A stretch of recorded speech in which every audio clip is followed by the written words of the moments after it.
Booyah, and it's time for the Game Sports Show. This is the Top Shelf Edition, Season 2, Episode 11. It is your host, David McCaig Jr. Now, of course, I did just say Season 2, Episode 11, but we have been doing hockey editions on the Game Sports Show since 2015. It's just Season 2 of the Top Shelf name, just so I don't get anybody confused. And for the Game Sports Show, make sure you hit like, follow, and subscribe on all the platforms if you haven't already. The Game Sports Show is powered by the Game Entertainment and Media. TGEM for short. You can find TGEM on Facebook, Instagram, and of course on the TGEM Network YouTube channel where you can get a variety of podcasts all in one location. The date of this recording is May the 16th, Monday, 2022, and there is a lot to get into in the show, so let's just get right into the agenda. Okay, we're going to be talking about the National Hockey League second round matchups coming up starting tomorrow night, which is May the 17th. We're going to get into some National Hockey League news as well surrounding the coaching in the National Hockey League. And yes, I am going to get into the Toronto Maple Leafs Game 7 loss to the Tampa Bay Lightning. The Tampa Bay Lightning, who are back-to-back defending Stanley Cup champions, may I add. And of course, to wrap up the show, if we have time, we'll get into some other news and bites if I'm able to. But if I am going to be getting into the local side of an update, such as the Sioux Thunderbirds and the Sault Ste. Marie Greyhounds. For those who aren't familiar with those, for listeners outside of Sault Ste. Marie, Ontario, the Sioux Thunderbirds are a Junior A team out of the Northern Ontario Junior Hockey League, and the Sioux Greyhounds are in the Ontario Hockey League. And I'll just be getting an update on those, as the Sioux Greyhounds have been eliminated from the OHL playoffs, and the Sioux Thunderbirds are getting ready to move on after winning the NOJHL championship. But as I mentioned, I'll get into that later on in the show. I want to dive right into the second round matchups in the Stanley Cup playoffs 2022. Quick little overview of the first round. You had Colorado sweep Nashville. You had St. Louis winning 6 over the Wild. Calgary winning 7 over the Dallas Stars. The Edmonton Oilers winning 7 over the Los Angeles Kings. You had the Florida Panthers winning 6 over the Washington Capitals, and you had the Lightning defeat the Maple Leafs in 7. You had the Carolina Hurricanes defeating the Bruins in 7, and you had the Rangers defeating the Pens in 7 for a roundup. Now, I know my bracket took an absolute shit kicking and went into the trash, as I know a lot of others did as well. But we got second round matchups ready. We got the Colorado Avalanche against the St. Louis Blues. We got the Calgary Flames against the Edmonton Oilers, or better known as the Battle of Alberta. We got the Florida Panthers and Tampa Bay Lightning, Sunshine State battle. We got the Carolina Hurricanes and the New York Rangers, as well as we get into the Elite 8 that are remaining in the Stanley Cup playoffs. Now, I'm going to dive into each series very briefly and kind of give a little overview of my kind of perspective of that series. And I'm going to start with the Colorado Avalanche and the St. Louis Blues. Now, before I even dive into that, I want to make sure I remind everyone here that it will be just yours truly for the show. So get ready of just hearing my voice for this entirety of the show. Going solo on this episode 11 of Top Shelf is David McCaig Jr., your host here inside the Game Entertainment Media Studios in the Gretzky Corner. The Colorado Avalanche and St. Louis Blues get into a second round matchup. The St. Louis Blues, I was surprised that they beat the Minnesota Wild. To be honest with you, when I was watching the Wild, I thought they were a tenacious team. I thought they could maybe exploit the Blues on their weaknesses. But you know what? St. Louis just seems so calm. They seem so cool out there in that ice in that series. And to only beat Minnesota in 6, I thought that was for sure going 7 that series either way. And St. Louis coming out victorious in that series. And you look at the other side, Colorado had an absolute cakewalk with the Nashville Predators. Yes, you can say the goaltending of Saros was there. If Jussi Saros was there, it would have been different. What matchup could have been changed on Nashville? Honestly, I don't think it really mattered who was in net for the Nashville Predators. The Colorado Avalanche were winning that series either way. I did predict the Avalanche in 5, so get to see a sweep. I thought maybe there'd be a win in Nashville. We would grind out a grimy win, but didn't happen. The Colorado Avalanche showed absolutely no weakness, and they're showing why they are favorites going into the playoffs, despite not being President Trophy winners, may I add. Okay, the Florida Panthers are your President Trophy winners. And a lot of the common predictions have been the Florida Panthers, Colorado Avalanche getting the Stanley Cup Finals. And there's also a lot of pools that I know for those in Ontario that thought maybe be an Avalanche Toronto Maple Leafs final, and we all know we're not getting that. But you have the Colorado Avalanche going back to the St. Louis Blues in the Colorado Avalanche series. I think this is going to be a very exciting series. Honestly, and I mean no offense to the Calgary Flames or the Edmonton Oilers. Okay, the Edmonton Oilers grinding out a win against LA. That's a series that the Edmonton Oilers should have won sooner. Okay, and I think goaltending was a question mark in that series at times. LA showed that they are a team that doesn't quit. They're hardworking, very bright future, but the Edmonton Oilers should have won that series, I believe, in 5, if at the absolute most 6 games. But they grinded out. They got the win. That's all that matters. The Calgary Flames, I think they would have won this series in 5 or 6 if Ottinger wasn't in net for the Dallas Stars. Ottinger made 64 whatever saves last night, okay, in Game 7. Last night being May the 15th was Game 7. In Calgary, and they won in overtime, the Calgary Flames. If the Dallas Stars didn't have Jake Ottinger in net, this would have been a sweep or 5-game win for the Calgary Flames. The Calgary Flames were the better team in this series. They are the better team, but Dallas did play pretty good. They handled their own. They did. But just the way the Calgary is moving the puck around, they just looked like the better team all around in that series. But they did take them to 7 and did put them up against the wall. Calgary did walk away. But going back to the Colorado Avalanche, to the St. Louis Blues, this is going to be the series that's going to decide who's going to the Stanley Cup Finals in the Western Conference. Okay, I'm telling you that right now. The Colorado Avalanche are going to win this series, and I think they're going to win it in 5. I'm sorry, St. Louis. I know I did say this is going to be an exciting series, maybe a little bit closer, and I mean that in games. St. Louis are going to be in games. They're going to be a surprise in games. The most of this series would go as 6. It's not going 7, but I'm saying the Colorado Avalanche are going to win this game in 5. They're rested. They're hungry. They're so talented throughout their entirety of the lineup. The St. Louis Blues, I've shown myself and a lot of other media individuals and just hockey fans in general included that they can grind out wins. They were not a favorite against Minnesota. Minnesota going in that series with a slight edge on the St. Louis Blues. And St. Louis came out on top because they were able to play a defensive game. They had some good goaltending from Binnington, as it seems like they went to him instead of Ville Husso for the playoffs, which I wasn't surprised about. Binnington's already won a Stanley Cup.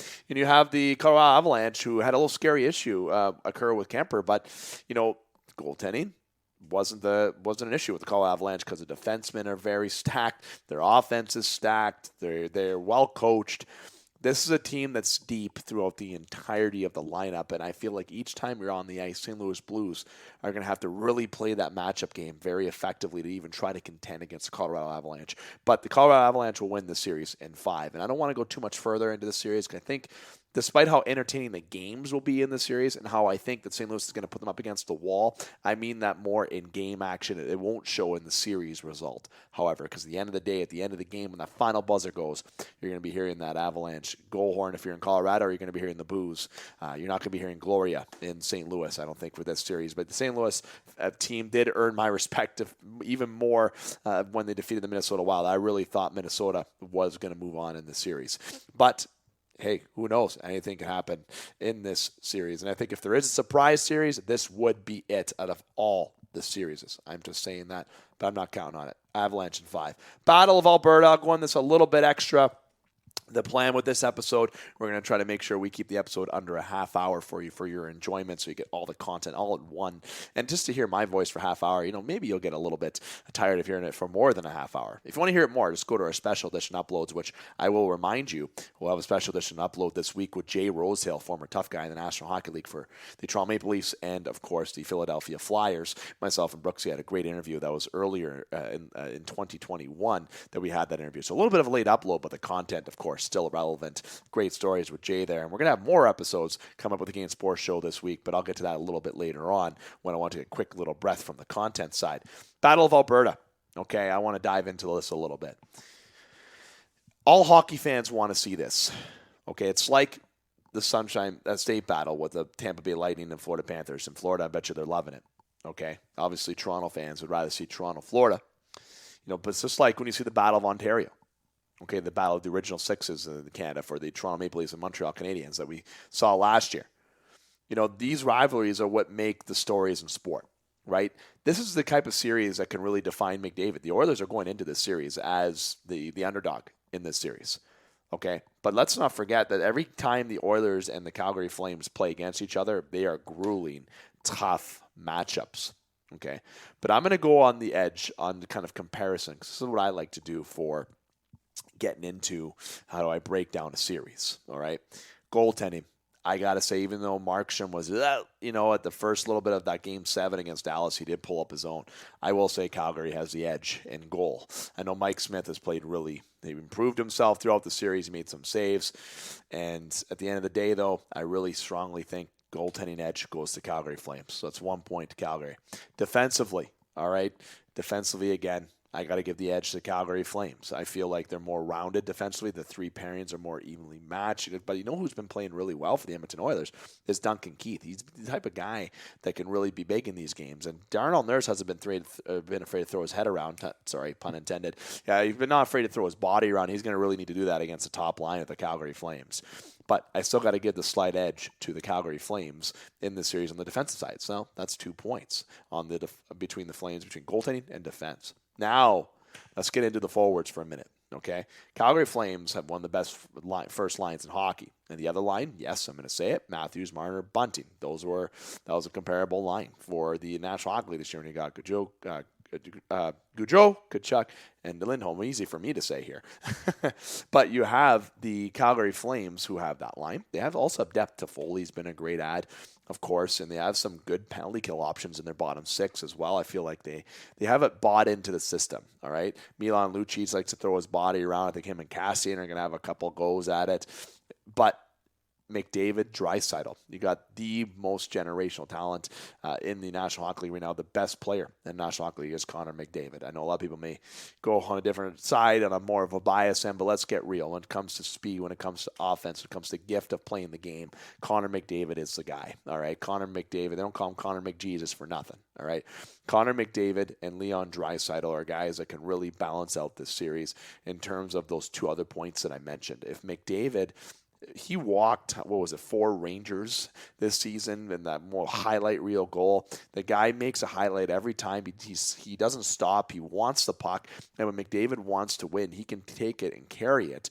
And when he doesn't have an option to score, as long as his wingers can get open, he'll find them. All right, guys like Evander Kane, Zach Hyman, Yamamoto. Those are, and even the bottom ender guys that are in the bottom six, the Warren Fogels, those are going to be the guys that are going to be really dependent on this series to really grind out those, again, I've used this term a couple times, the grimy wins. And the Oilers are going to make this amazing, this series. I truly do think so.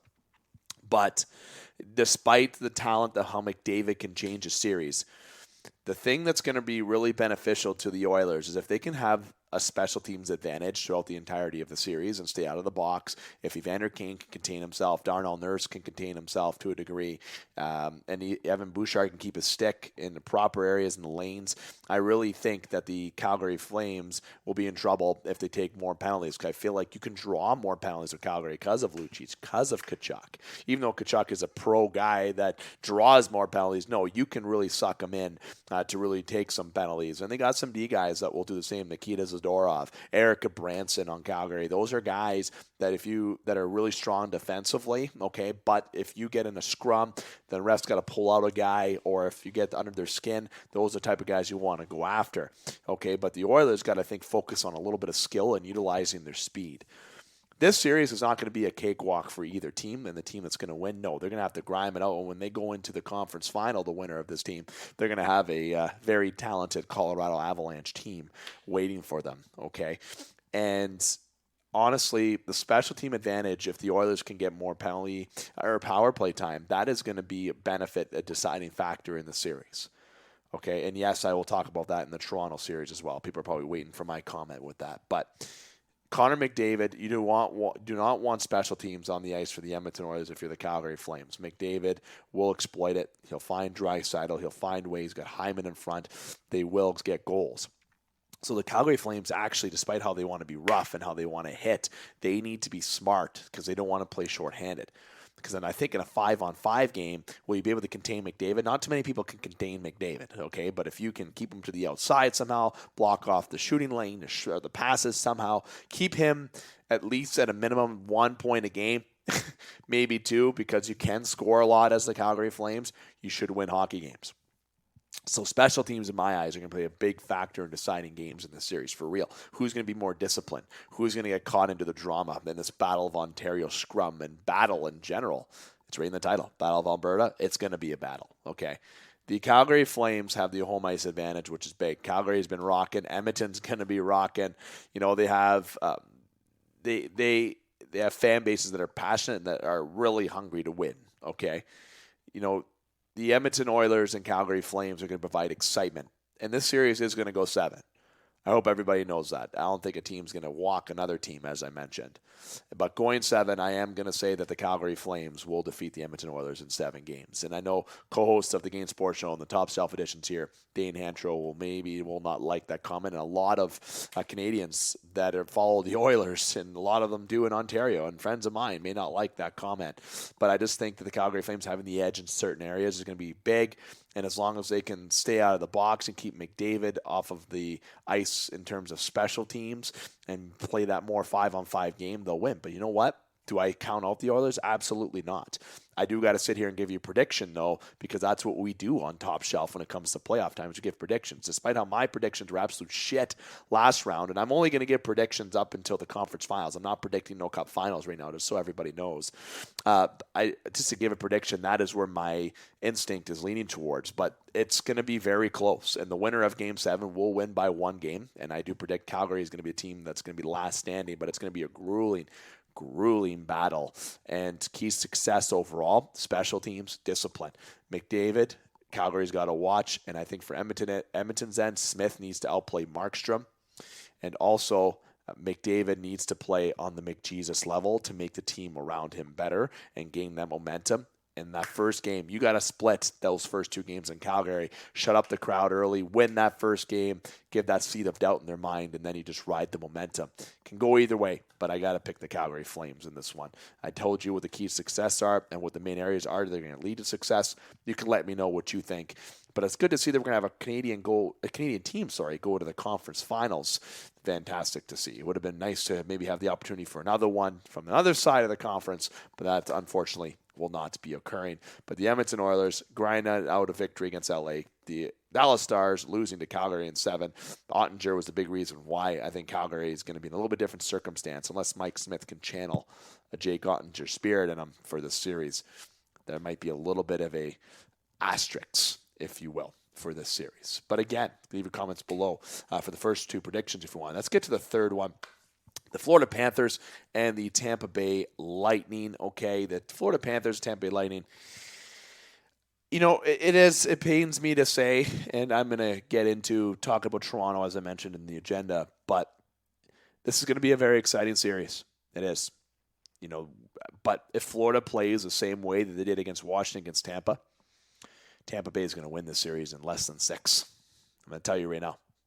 I was watching Washington and Florida games when I had the opportunity, and Washington found a way to exploit the Florida Panthers in terms of maybe goaltending. Defense didn't seem the same for Florida that it should be, and it just seemed like that they weren't ready for that playoff type feel. It's comparison to Toronto. I really feel that they're missing some of those pieces, right? And the Florida Panthers have a lot of pieces and a lot of good players in place. But, Tampa's coming off a grueling 7-game series against a team that pushed them to the wall. And Florida's coming off a 6-game series where, honestly, it was mere seconds away before Washington could have been up 3-1 in that series. And it could have changed the whole complexity of the entire NHL playoffs. It's amazing when your back's against the wall what you can do as a team. And Florida did persevere and, find a way to win back-to-back games and ultimately end up winning and come back to win the series 4-2 after being down 2-1 this series. So they found ways to win, all right? And Florida, I shouldn't have any doubts. Maybe they go back to the drawing board. They watch the video. But I think the team that's most prepared going into the series is the Tampa Bay Lightning. The Florida Panthers are, in my opinion, a better team in terms on paper, offensively. Defensively, I thought I would say Florida. Nope. It is Tampa. Watching Tampa, Chernik, Hedman, McDonough, and even Foote has been looking good. And what I find about Tampa that can they do more than Florida? They make a wall in front of Vasilevsky, and they already have a brick wall in Vasilevsky behind them. Maybe he has illegal equipment on, really too big, but they find a way and the depth of the Tampa Bay Lightning, despite how Florida might have more impressive offense, the depth of Tampa, they're more built for playoff hockey. The Nick Paul, who had the game of his life in Game 7, Ross Colton, okay, the guy, the Brandon Hagel was fantastic, despite how they overpaid for him in the season. He's been doing well in the first 7 games of the playoffs. That is what's going to be deciding. Despite how the offense is better on Florida, the depth is I think, is better in terms of the Tampa Bay Lightning. Yeah, you can look at Mason Marchment. You can look at the Sam Bennett's, Carter Verhaeghe. Yeah, I get it. Okay. But when it comes to going down, battling in the corner, I'm taking Nick Paul over Carter Verhaeghe in the corner. I'm taking Ross Colton over Mason Marchment. Yes, tough motherfucker Mason Marchment is, but let me tell you, I'm taking Colton out of that. Hagel, he's going to grind. He's going to take a beating, but he might walk out of that corner as well. And you have on the defensive side, McDonough's got a rocket. Hedman just stops everything. Okay, the guy is the best defenseman in the National Hockey League. No offense to Makar or Yossi. Hedman is the best all-around defenseman still in the National Hockey League. Now, the way I'm talking, everyone's going to be saying, oh, Dave, you must be going with the Tampa Bay Lightning. Listen, I truly do think that the Florida Panthers are an equal match to Tampa. For real, I do give Tampa a little bit of an edge because of their preparation. So now, to choose who I think is going to win this series, it will be the Tampa Bay Lightning. I want Florida to win this series. Joe Thornton reasons, Claude Giroux reasons, just that story. But sitting here and people that may look at this show in terms of maybe making bets on it, I don't know, or just getting that honest opinion, the Tampa Bay Lightning is going to win this series. If I had to sit down and someone said, Dave, you have to pick a series, you got to bet your house on it, you got to bet your bank account on it, which, is nothing really impressive anyways, but you have to bet your most valuable thing on it. Anything. Bet your life on it. I'm picking the Tampa Bay Lightning. You can't go against the back-to-back champs, and watching them play 7 games, watching the Toronto-Tampa Bay series closely, and then looking at the comparison of what Florida had to do against Washington, unless Florida steps up their game, they're in trouble. I'm telling you right now, they're in trouble. So my quote-unquote sports expert opinion is a Tampa Bay Lightning, but I do want the Florida Panthers to win. I want that on the record. And if the Florida Panthers do win, I'll be happy to be wrong with that for a lot of different reasons. And in how many games, you ask, that will the Tampa Bay Lightning win? 6. Tampa Bay Lightning will win in 6. They will win on home ice. And disappointment will be along the faces of Giroux and Thornton and all the Florida Panthers fans, unfortunately, as we see Tampa move on to the conference finals. Like I said, go Panthers, go, but I cannot ignore the facts and where I think the advantages are in goal, even defensively, despite how stacked people may think Florida is. Nope, it's something about Tampa's defensive core.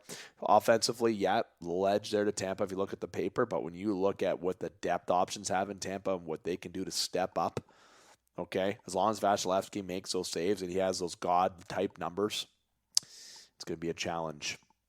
Again, I'll repeat it.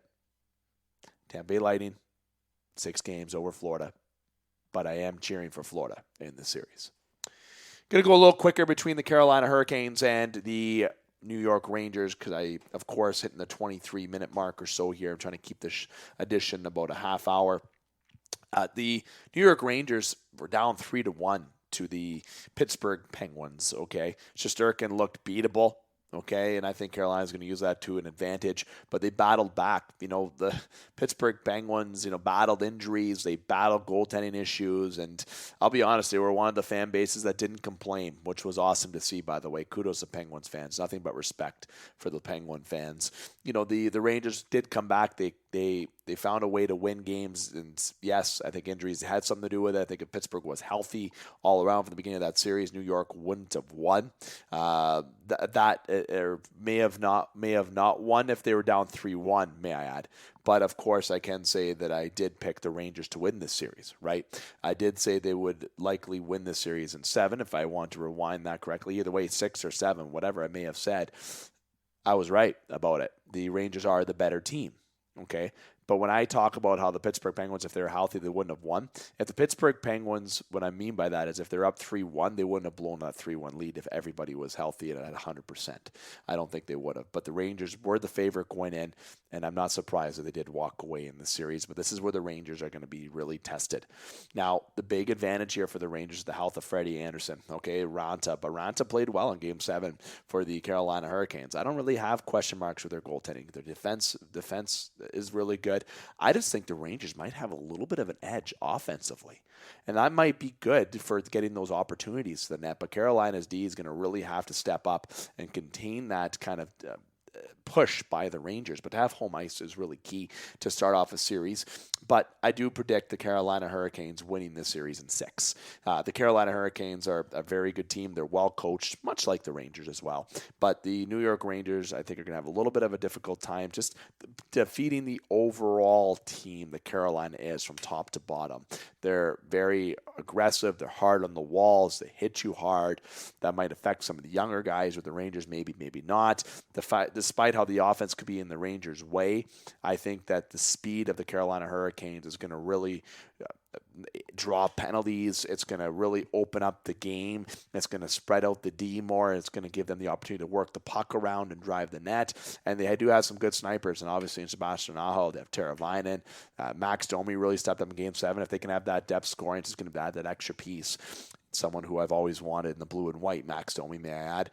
The Carolina Hurricanes will win the series in 6. So you will have a conference final matchups of the Tampa Bay Lightning, Carolina Hurricanes, Calgary Flames, and Colorado Avalanche. But I will reiterate, I am cheering for the Panthers in these rounds in particular. Now, that has been the second round preview, okay, and I'm at the 26-minute mark. Let's get real. I probably won't hit a half hour, but I'm going to dive in to talk about Toronto a little bit on my end, and then we're going to do a quick little update on the coaching adjustments in the National Hockey League, and then we're going to get into more of the coaching stuff on the next edition of Top Shelf. I'll save some other news and points I was going to bring up for the next edition, but as I want to make sure I give some local love here with the Game Sports Show. The Toronto Maple Leafs, okay? I'm sitting here right now in the TGEM office in the Gretzky corner of the Game Sports Show, and everyone thought this year was going to be different. Everyone believed that it was a shitty draw getting the Tampa Bay Lightning. Yes, you finish the top 5 in the league, and you get the back-to-back champs. And in previous years, if you look at the Toronto Maple Leafs, and I did text some friends saying, oh, here we go, right? You lost Game 6, tough loss, right? And, the different years when it comes to last year against the Montreal Canadiens, they were very flat-footed. They blew a 3-1 series lead. It was more humiliating. It wasn't the same team this year. It wasn't the same team as Columbus. It wasn't the same team as the Boston series. You look at it and say, yeah, well, you have Matthews, you have Marner, you have Tavares. Yeah, there are players that are there. People forget that Morgan Riley's been there since basically 2013. And again, I am not upset at the way the Toronto Maple Leafs played that series. And I am going to speak to you not only as a sports host right now, I'm going to speak to you as a Leaf fan. I know there's a lot of Leaf fans out there that are in a lot of pain. Trust me, I am too. I always say that I feel like I'm the most faithful Leaf fan in the world, and I'm the most loyal and the most passionate, everything. Then I look at social media and see people's basements and I see things. I guess I'm not the only one out there. Jokes aside on that point, I feel the pain. It still bothers me today. It is Monday the 16th. They lost on Saturday the 14th in a very close game. Okay. And the Toronto Maple Leafs played that series well. They did. Yeah, there was a couple games that got away from them, but we can get into the sides of that if you want to talk about reffing, if you want to talk about this. Listen, I'm not going to get into the full detail of that. I do have a comment about the refereeing, but Toronto, the stars showed up. Matthews, Marner, Tavares, Riley, Campbell played great. I don't care what anybody says. Nylander, everyone questions about how soft he is. I'll be honest. When it comes to going in the corner, absolutely. There's not a guy that I don't want in the corner less than William Nylander. But the guy actually played well this series. Look at his point totals that he got.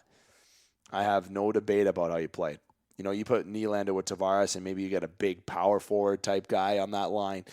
It's someone other than Mikheyev or Kerfoot. Then I think that you have a different outcome on that line. That presence would be huge. Willie Nylander could just float around, get the puck, pass it to Johnny, and score goals. And Johnny could be that guy low, but I'm getting sidetracked. I am not upset with the way he played. There's only one Leaf that I was upset with this entire playoffs, and it was Justin Hall. And he actually made some good plays playing, but he made a lot of bonehead plays as well. I think that he's played his last shift in Toronto, and I feel like Dubas is going to find a way to ship him out of town. But you have the Toronto Maple Leafs, a series that battled, that showed that they cared. Even when they were out of games, they came back and battled. They played down to the final minute as best they could. They gave it their all. And that is what's different about this team. People are going to say that the same narrative. Why us? It's bullshit. They got to blow it up, or they got to do this. They got to do that. Listen to yourself. Matthews just scored 60 goals, had a career year. Marner, career year. Nylander, career year. You can sit there and chirp Tavares. The guy did have a rough year, and I'm one to say right now that I yelled at the TV a couple times at Tavares as well with the New York. It's not the same guy as the New York Islanders, sorry. It's definitely not. It's not the guy that was the first year in Toronto when he got over 80 points. It's a different guy. But again, maybe it is his line mates. Well, no, you got Willie Nylander, but are they missing that one piece? I don't know. Hey, last I remembered, John Tavares is playing with B.A. Parento and Gallo Pozo, and if you want to know where those guys are right now, listen. Tavares was in a different role in the Islanders, and for him to come over to Toronto, it's a whole different game. You got Matthews, Marner. It's a different layout for him. Okay, and a lot of pressure on John Tavares. He's the captain of the Toronto Maple Leafs, for goodness sake. Imagine that. The pressure. He knows how bad everyone wants a Stanley Cup. Listen, like I said, I feel like I'm the number one Leafs fan in the world. I feel like the criticism for the Leafs on my behalf is big, and I criticize them a lot. I find a way every game to maybe get mad at a player. But that's just me being a fan. And by being mad at the players, if they make a mistake, say, oh, what a bonehead move, right? But it's not me on the ice right now. I didn't make it to that level. We're sitting here thinking that these guys don't care, and we say they're sick and tired, they're crying. Marner and Mitch Marner, Matthews, Campbell, those guys are passionate and really care. Spencer, Giordano. This was the team. I loved this team. This team was perfect. For real. You could sit there and chirp soup all you want.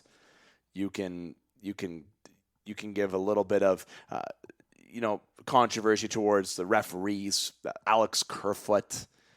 And listen, there's a lot of different points that could have changed over in this series. But Tampa Bay found a way to battle back. Vasilevsky stepped up. Everyone stepped up on that ice. There was not one player. I know I mentioned Justin Hall, but even though he didn't even play that bad the last two games, game 7, game 6, okay, very suspect to have him on the ice in general. But again, overall, both teams played their heart out and played really well.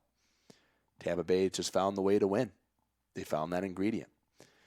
And like Stamkos said, like John Cooper said, you won't see a series like that for the rest of the playoffs. You may sit there and think, well, Tampa Bay Lightning are just saying that. No, they're not.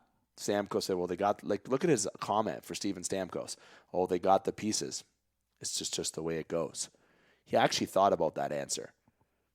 He knows that the pieces in place here in Toronto are the right pieces.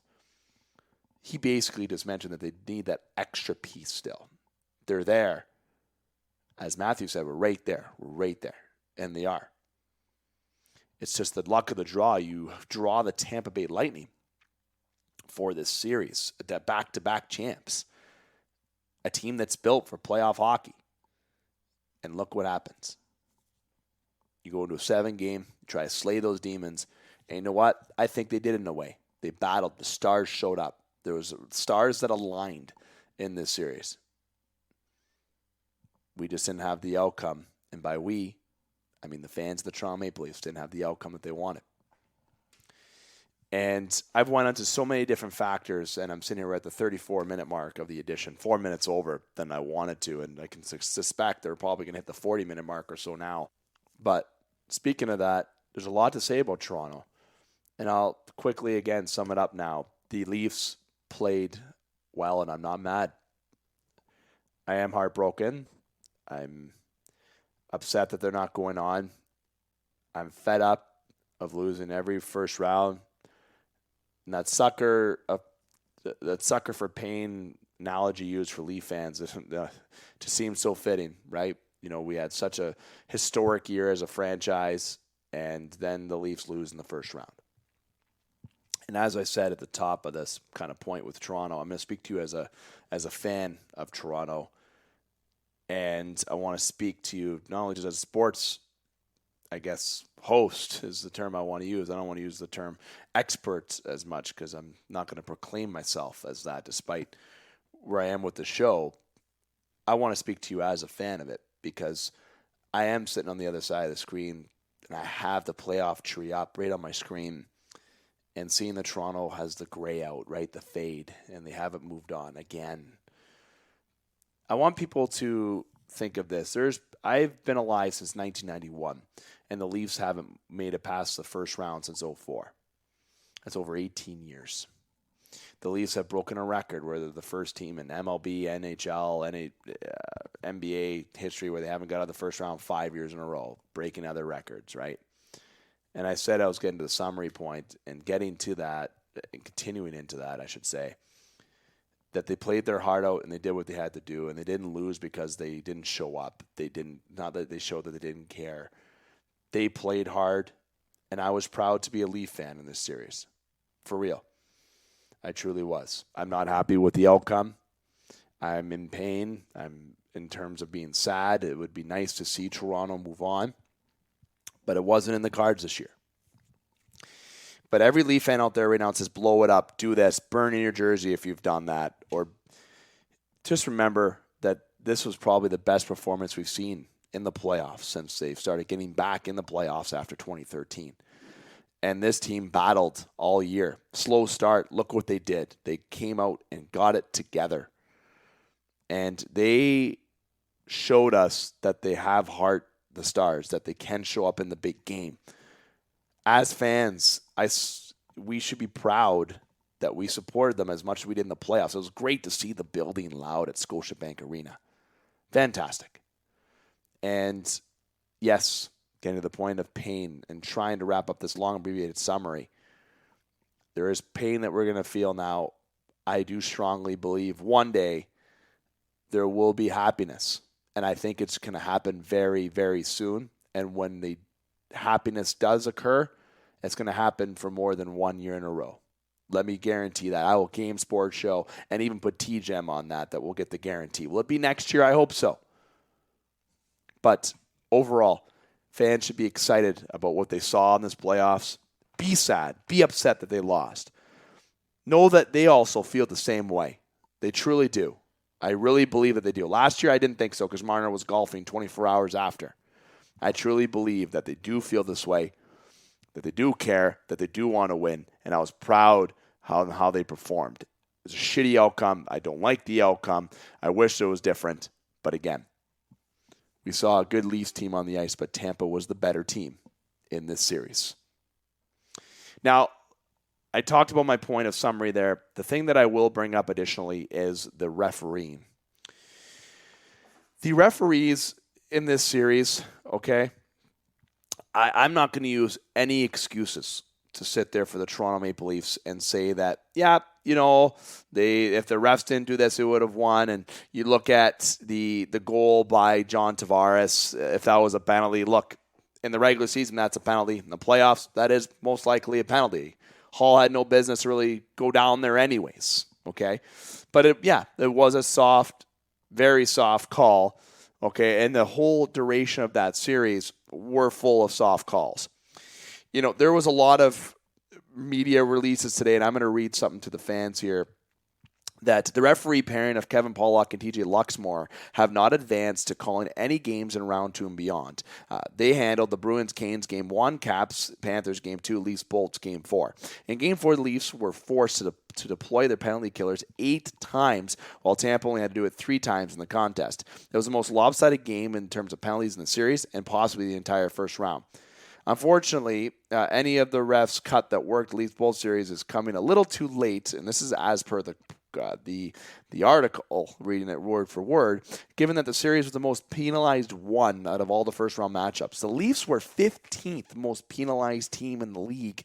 Magically, okay, reading this exactly again, shorthanded 50-plus minutes more than Tampa was in this series. For context, Tampa was the third most penalized team in the regular season. So Toronto was 15th, Tampa was third. The Leafs were shorthanded 50-plus minutes more in this series. Discipline. But a lot of the penalties were soft. I'm not going to sit here and chirp the ref and even blame the ref. Yes, those determined outcome of this series. If the refereeing wasn't like that, Toronto likely wins Game 6. I will say that to you. But it didn't happen that way. The thing that annoyed me the most was the inconsistency. That's all I ask as a fan. When you're a referee in Game 7 and you have the whistles away for the first 10 minutes and all of a sudden you start blowing penalties and you put it back in your pocket, I don't like that. Game 6, you're calling everything. Listen, that first play with Camp wasn't a high stick. Kerfoot's was definitely a high stick to Hedman. His stick was in his fucking throat. Okay, but what led to that was the first penalty. Then it led to a 5-on-3, which led to a tying goal, which led to the overtime winner for the Tampa Bay Lightning to force Game 7. Look at Toronto in Game 4. They were short, right? A lot of issues. The first game, they got right behind the 8 ball with Clifford's head and the 5-minute major and battling off penalties. The Leafs, you can sit there and say, we're not disciplined. But ultimately, there were a lot of calls that went more in Tampa's way than Toronto's way, for sure. The refs did miss. You can look at the Matthews jersey hold for 5 seconds, which ultimately led him to go up the ice, and then he ultimately fell, which a sequence of events led to another event that led to a goal, if you really want to get that exact. And you look at a lot of other missed calls that Tampa missed. And I'm sure there was more on Toronto that I'm not talking about as well. But obviously, Toronto played enough shorthanded, so it seems like I shouldn't be nitpicking what Toronto did. So the refereeing did play a part in this series, absolutely. But Toronto should have been more disciplined. Heck, Tampa should have been more disciplined. But all I ask for as a fan is that the refereeing is more consistent. So if there's anyone that's the referee, and I know we work with a lot of close individuals that are really passionate about working with referees. I know a lot of people that are refs. You know, it's hard to see that in real time in a game. Heck, people get mad at men's league games. But all I ask is the consistency. And of course, Toronto got the fucking raw end of the stick and they got screwed over in terms of getting the extra calls. But ultimately, Tampa Bay won this series and we got to stop as fans putting the blame on the refs, and that's why they lost. Toronto lost because Tampa found a way to win and they were the better team in Game 7. And ultimately, are they the better team? I'm not going to say Tampa's the better team, but they were in Game 7. Okay? As an all-around team, they found a way to win. But I will say again, the refereeing was not consistent, and that's what upsets me as a fan, and that's what I want to see fixed, is that if you're going to not call penalties for the beginning of the game, but call them later, don't do that. Be consistent from the drop of the puck until the last buzzer. That's all we ask, as not just Leaf fans, but as hockey fans. Refs got to find a way to be more consistent, much like how umpires have to be better in baseball and some circumstances NBA with basketball as well. Okay? But I will ultimately say again, despite how the referee and all the numbers do prove that Toronto was on the raw end of the stick and that did really mess up their chances, I don't want to use that as an excuse. Let's hope Toronto can regroup and go into the offseason getting ready for next year, where hopefully we can have that happiness. And again, speaking to you as a fan, we being Toronto Maple Leaf fans. Now, I'm going to get into more of this in the next upcoming Top Shelf editions, but for those people that are Toronto fans that are really thinking, oh, they're going to blow up the team, they're going to do this, listen, sit down, shut up. They're not. Dubas isn't going anywhere. I don't think Keefe's going anywhere. Shanahan, not going anywhere. You're going to see some players move out because of expiring contracts, that being Ilya Mikheyev. They have some RFAs to deal with Liljegren and Sandin. They also have UFAs, Spencer and Giordano. I really feel like they're going to try to bring back both. Both veteran presence are a really big asset. Justin Hall, I think, played his last game as a Leaf. Mrazek, I feel like they'll try to trade him if they can, if anyone's willing to take that contract. If not, there's a buyout. And it's actually a pretty affordable buyout for the next few years. I think that would be a good decision to do overall.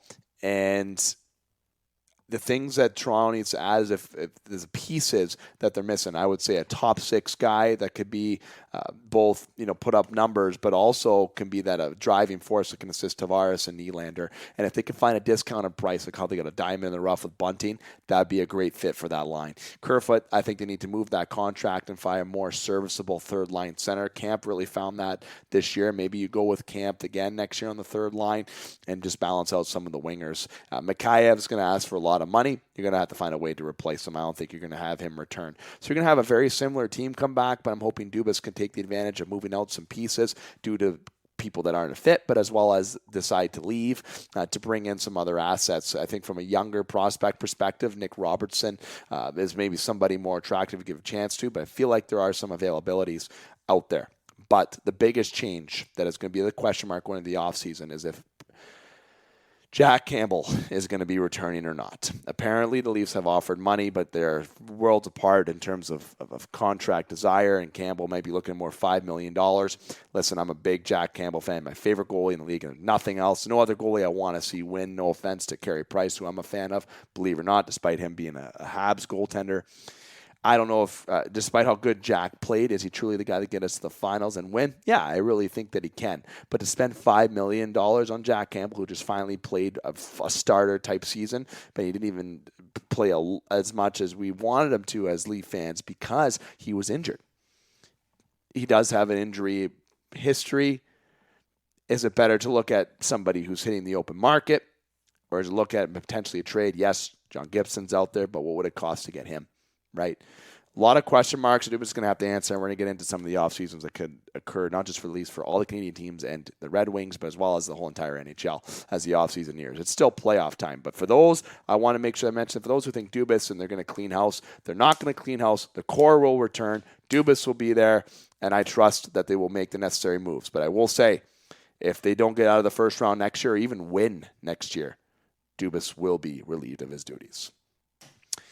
Now, let's get into the NHL coaching vacancies. We're now hitting 47 minutes. That means I'm 17 minutes over the allowed time here today. God, must be having a good time getting carried away. Hope you're enjoying this as much as I am. The Game Sports Show, powered by the Game Entertainment Media. You can see all of our sponsors on our website, thegamesportshow.com. A full list of sponsors in there that you can check out. And I want to give a little special shout-out love to Thrush Creative Co. Aaron Robinson did a fantastic job on the Game Sports Show website. The new TGEM logo. Listen, he's on social media. If you want to get in touch with him, if you want to have any of your needs met in terms of small business with web and graphic design, amongst much more that he offers, just reach out to me or check him out on social media. And I want to make sure I give you a reminder that our 1400 AM edition with myself, Scott Nation, and Butch Davis and the crew, we will be having that edition tomorrow, May the 17th on 1400 AM. News Talk Radio, just so you know, that's why this edition is on Monday. And we kind of did a little flip-flop. NHL coaching vacancies is the next topic I said I would get into. I will go into this quickly as per ESPN.com. Current job openings at the Detroit Red Wings, as they did not renew and will not be renewing Jeff Blashill. At the Philadelphia Flyers, Mike Yeo will not be returning. He was the interim coach. You have the Golden Knights today, May the 16th. They fired Peter DeBoer. Shocked by that, even though they didn't make the playoffs. I'm very shocked that they let him go. He had a lot of injury problems this year. They didn't have a full team, a full year of health. I feel like that is a mistake by the Vegas Golden Knights, but maybe because Barry Trotz came available and there's a little bit of potential fit. Then maybe Barry Trotz goes to Vegas. Maybe that's why Vegas is jumping on that. The Winnipeg Jets, they also have a coach vacancy with, of course, Paul Maurice stepping down early in the year, but they have the interim tag on Dave Lowry, and he will get an interview, they mentioned, but I don't know if he will be the head coach that they select, especially with some of them that are available even after today. Hirings, the New York Islanders hired Lane Lambert. He was a longtime assistant coach under Barry Trotz. Why not? It was working before the formula with Trotz. He had a struggling year this year, but Why not give a chance to somebody who's been there serving? And I think the Islanders made a good move here. They'll be a team that will be certainly looking at some tweaks. The teams that have interim coaches, the Chicago Blackhawks have Derek King there. Edmonton Oilers, Jay Woodcroft is an interim coach. That's going to be changing, though, as next year comes around. The Florida Panthers, Andrew Burnett. I would say that Burnett is going to be taken over likely as well as a coach. And, of course, you're going to have Martin St. Louis already returning next year with the Montreal Canadiens. So there's going to be some movement in the terms of the coaching. Listen, Peter DeBoer and Paul Maurice are good friends. How do I know that? I do know Paul Maurice, and he has been on this show. And I will tell you right now that I feel like DeBoer is a good fit for the Winnipeg Jets. But I do think the Winnipeg Jets have to be more active in making moves. If it's moving Scheifele, moving guys out, spending money in the offseason, trying to make moves and building a team that's both exciting and hard to play against. That's what Winnipeg needs, and that's what I think Peter DeBoer, with some of his background, maybe he'd want to go a team that's more of a win now. But in terms of openings, the only team that maybe is that was the New York Islanders, okay, and was the Vegas Golden Knights. Philadelphia is not a team that's looking to win now, nor is Detroit. And I don't think Toronto's getting rid of Sheldon Keefe. Anyone who thinks he's throwing that in the wind, trust me, that's not happening. So I think the good fit for DeBoer would be go to the Winnipeg Jets. And why I bring up Paul Maurice is because I think Paul Maurice can talk very, very positively to Pete DeBoer about Winnipeg and how he can make changes there. And I think Pete DeBoer would be a good fit for Winnipeg. Barry Trotz in Vegas, that's my prediction right now, absolutely. And I don't really have a lot in terms of giving you options for the Philadelphia Flyers or the Detroit Red Wings in terms of openings. I think the both teams are going to go off the grid and maybe hire somebody that's within their system or somebody who we're not thinking of. And I think someone who makes things very interesting is Paul Maurice. And if I had to say Paul Maurice was going somewhere, though, just Detroit just sounds so much better than, yes, Philadelphia, but than him not being employed, but just sounds so much better than anybody else going there because it's close to Detroit, Michigan's close to Erie, Ontario, where Paul Maurice is from. I feel like he can be excited to work with a lot of young guys. And, of course, he's been in the league a long time, a very experienced coach, very strong voice. The Wings, I think, should be looking at Paul Maurice. To saying that right now. That's a little background with the current openings, interim coach tags, who's available, who got fired, but DeBoer getting relieved today and Lane Lamberg getting hired by the New York Islanders. That has been the NHL discussion here on the Game Sports Show. As I said, going into overtime here as we always do. We can't settle it in regulation time, and we always go into continuous OT here in the Game Sports Show, even when it's just me, yours truly, David McCaig, who's brought you this Top Shelf Edition Season 2, Episode 11. Going to give a quick shout-out to the local side. For those, again, who are I'm going to remind the local side is about Sault Ste. Marie, Ontario sports in terms of hockey. Going quickly to the Ontario Hockey League, Sault Ste. Marie Greyhounds lost in 5 to the Flint Firebirds. Flint was a very exciting team this year, and there's a lot of overagers on the Hounds that were upset. All of them were. The Flint was just too dominant of a team. I thought maybe the Hounds had the ability to push it to 6 or 7. I did have faith in them winning, obviously, with not just being a fan, but it's just a sports analyst, expert, whatever tag as you fans and listeners and followers want to give me. The Hounds were in a position that was difficult for them. Okay, and Flint ended up walking away. The better team did win that series. And the Sioux Greyhounds, there's a lot of things to look forward to still. I think for the future, this team has done very well ever since even when Dubas was the GM. Yeah, they haven't had the victories that a lot of people want, and they criticize how they're not a playoff team and etc. But really, this has been a very exciting team that they put together year in and year out, and I think that's going to continue going forward. And I think next year, they're going to ice a very exciting product on the ice. So congratulations to the Sault Ste. Marie Greyhounds. You were able to listen to them on Rock 101, which is our sister station through our 1400 AM edition that you hear on usually Mondays. They'll be for the near future for a little bit, be on Tuesdays with Scott Nason and the Game Sports Show USA. But sister station through the 1400 AM show, Rock 101. Jerry Lincecum Jr. did a great job this year with the Greyhounds. And again, the Greyhounds losing in the second round to the Flint Firebirds in 5 games. Now on to the Sioux Thunderbirds, who are going to be attending the Centennial Cup in Estevan, Saskatchewan. The 2022 Centennial Cup, the Sioux Thunderbirds will be representing the Northern Ontario Junior Hockey League after being down 3-0 in the NOJHL Finals and finding a way to reverse sweep Hearst and come back and win 4-3. Very exciting fashion as well. Winning in overtime. Like, what else is better? If you're playing major junior, Tier 2 junior, whatever junior you're playing or whatever league that you're in, you're always sitting in your driveway picturing those times where you got the puck and you're shooting on the net and you're picturing scoring that winning goal in overtime. Yes, a lot of it's for the Stanley Cup for your favorite NHL team, but just to have that moment, it was a very exciting moment for the Sioux Thunderbirds. And they will be one of 10 teams, rather, that'll be participating in the Centennial Cup. You can check that out on hockeycanada.ca, the Sioux Thunderbirds website, and also on Facebook, the Sioux Thunderbirds, their Instagram page. There's games that you can watch as well online. There's just all sorts of ways to make sure you keep tuned with the Sioux Thunderbirds at the Centennial Cup. The hashtag Road to the Centennial is complete as Hockey Canada uploaded, and teams that are participating are the Estevan Bruins, Junior A Hockey Club, Brooks Bandits, Flin Flon Bombers, Dolphin Kings, Red Lake Miners, the Sioux Thunderbirds, of course, Boyer Auto Group, Pickering Panthers, Junior A Hockey Club, Ottawa Junior Senators, the Collège Français du Longueuil, I most likely butchered that, and Summerside Western Capitals will be the teams participating in the Centennial Cup. And, of course, Thunderbirds have a long history of being successful in the NOJHL. You can obviously date back to when the Sioux Thunderbirds were participating in the Centennial Cup tournament back in 2012, which was at the time called the Royal Bank Cup. Okay, now name changes with the tournament, of course, but the Sioux Thunderbirds had a very good team that year. And a fun fact, as per SiouxThunderbirds.com, the Centennial Cup has been around since 1970, and no team in the NOJHL has ever had a chance to win it. Will this be the time that the Sioux Thunderbirds get the chance to go? They've been 0-2 in their first two appearances.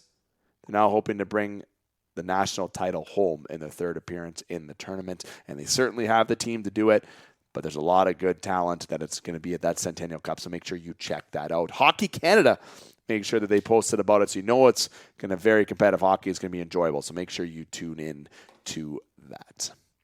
Well, we've hit 56 minutes and 45 seconds here. That means I'm 26 minutes and change over the allotted time, which means we've hit multiple overtimes here on the Game Sports Show with our Top Shelf Edition, Season 2, Episode 11. And we had a lot to get into, though. Okay, we haven't done editions since the beginning of the first round. There's a lot of feelings I had to let out in a bunch of nonsense and sentences, and I appreciate you listening to me vent on the air about Toronto to an extent where I am hiding back the yelling. I didn't yell. I didn't get mad. Maybe I'm hiding back a little bit of the pain despite the disappointment. I do appreciate you checking in on me to probably hear about that, because I'm sure it's a lot of you what you wanted to hear. But I did talk about the second round, which I hope you enjoy. Make sure you comment below and let me know about your feedback and what you think about the second round, as well as the coaching vacancies. What do you think is going to happen? Lots going on in the National Hockey League.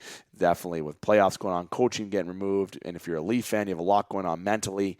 Listen, I want to make sure that I let you know that if you're a Leaf fan and you want to grieve, you can reach out to me, all right? And there is a lot of exciting hockey to still watch, so make sure you do take the time to do that, even if you are a Leaf fan.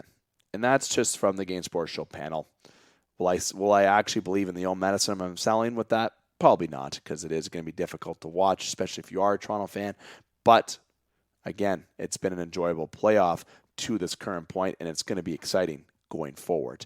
And also, congratulations again to the Sioux Greyhounds on a really good season, as well as congratulations to Thunderbirds on winning the NOJHL Championship, now representing the NOJHL, and Sault Ste. Marie at the Centennial Cup. We got into a lot, like I said. So that's why I am allowed to go into overtime, all right? And like I said, hope you enjoyed it. Make sure you like, follow, and subscribe on all the platforms of the Game Sports Show. Also, make sure you check out TGEM Network YouTube channel as well for a lot of great podcast content, a lot of big things coming with that as well. Next upcoming editions for the Game Sports Show will be tomorrow, 1400 a.m. edition with Scott Nason, myself, Butch Davis, and the crew on 1400 a.m. And we will also have a In the Pocket edition this week as well. And we will also have a Strike Zone edition within the next week as well. So we got a lot of content coming to you. But also to make sure you note on Friday, we do plan to upload. It'd be Thursday or Friday at this time. We do have it pegged on our calendar to be on Friday, May the 20th, that we'll be uploading our next special edition upload, the first one in a month, with myself, Brooksy, the interview with Jay Rosedale, former Flyer and Leaf. What an absolute unbelievable episode that was. So electrifying. So make sure you don't miss out on that. I'm here to remind you, keep your stick on the ice, swing your bats, catch your touchdowns, drain your threes, and shoot your shots. Booyah.